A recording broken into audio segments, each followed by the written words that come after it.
Dans ce contexte linguistique riche et complexe, nous avons donc souhaité respecter l'intégrité de la langue ukrainienne, alors même que le russe est souvent la langue de nos échanges professionnels dans cet étonnant pays.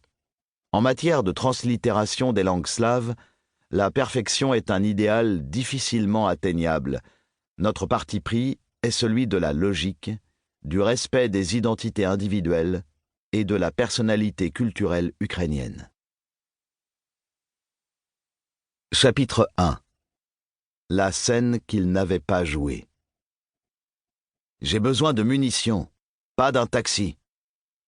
Les Ukrainiens sont entrés en guerre au terme d'une nuit d'insomnie collective. Au soir du 23 février 2022, beaucoup d'entre eux ont du mal à trouver le sommeil. 2 jours plus tôt, ils ont écouté stupéfaits le président russe Vladimir Poutine se livrer à un réquisitoire d'une violence inouïe contre leur nation après un long monologue sous forme de révisionnisme historique et géopolitique. Un discours qui n'avait d'autre but que de justifier un conflit qu'il souhaite de tout son être. Cette nuit-là, chacun a les yeux rivés sur la télévision, sur les smartphones ou sur tout autre écran où l'on observe depuis des mois gonfler l'énorme déploiement des forces russes aux frontières méridionales, orientales et septentrionales du pays.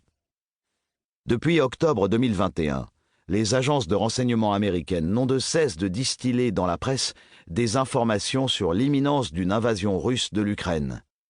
Plus l'hiver avance, plus les prévisions se précisent. La guerre, ce sera pour fin février. Une guerre totale, d'une ampleur inédite. Quelques semaines plus tôt, relaie la chaîne CNN, Joe Biden aurait même confié que Kiev, la capitale, serait bombardée. Devant un tel scénario catastrophe, l'inquiétude monte, mais de nombreux Ukrainiens et même des experts de cette partie de l'Europe restent incrédules, comme si l'on n'arrivait pas à concevoir que Vladimir Poutine puisse se résoudre à commettre l'irréparable. La tension monte au cœur de la nuit. Les services de messagerie et les réseaux sociaux entrent en surchauffe vers 2 heures du matin, quand le président Volodymyr Zelensky, en costume cravate noire sur chemise blanche, s'adresse directement aux citoyens russes dans leur langue. Écoutez la voix de la raison. Le peuple ukrainien veut la paix. Il affirme qu'il a essayé d'appeler directement Vladimir Poutine au téléphone. Le résultat a été le silence. Il rappelle solennellement les liens entre les deux pays. Nous n'avons pas besoin de la guerre. Nous n'attaquerons pas. Mais nous nous défendrons. Et vous verrez nos visages. Pas nos dos, mais nos visages. Un peu plus tard, on annonce un discours nocturne du maître du Kremlin. Dans une allocution hallucinée, celui-ci déclare lancer une opération militaire spéciale visant à la dénazification de l'Ukraine.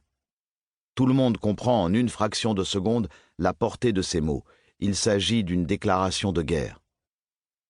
Quelques heures après la fin de cet exposé, des missiles balistiques s'abattent sur Kramatorsk, Kiev, Kharkiv. Le monde s'affole. Il est bientôt 6 heures, en ce triste 24 février, et la guerre de la Russie en Ukraine vient de commencer. Très vite, des colonnes de chars russes franchissent la frontière, des unités tactiques se déploient. Aux 4 coins du pays, des missiles longue portée tirés du Bélarus ou de la mer Noire frappent les aéroports ou les installations militaires stratégiques. Au petit matin, Volodymyr Zelensky empoigne son téléphone en mode selfie, comme il le faisait 3 ans plus tôt, au début de son incroyable campagne électorale. Il s'adresse cette fois directement à ses concitoyens, chemise ouverte, la cravate tombée, le visage marqué par la colère. Poutine a déclaré la guerre à l'Ukraine et au monde démocratique dans son ensemble. Il veut détruire mon État, notre État, tout ce que nous avons construit, tout ce pourquoi nous vivons. Je m'adresse à tous les Ukrainiens, et en particulier aux soldats. Vous êtes courageux, incassables. Vous êtes Ukrainiens. Il est en train de faire sa mue.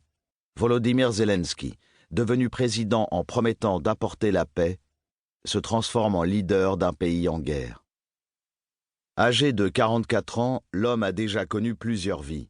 C'est le propre des artistes, des créateurs. Pour continuer à écouter ce livre audio gratuitement, cliquez sur le lien dans la description et vous pourrez l'écouter en entier sans frais grâce à l'essai de 30 jours d'Audible.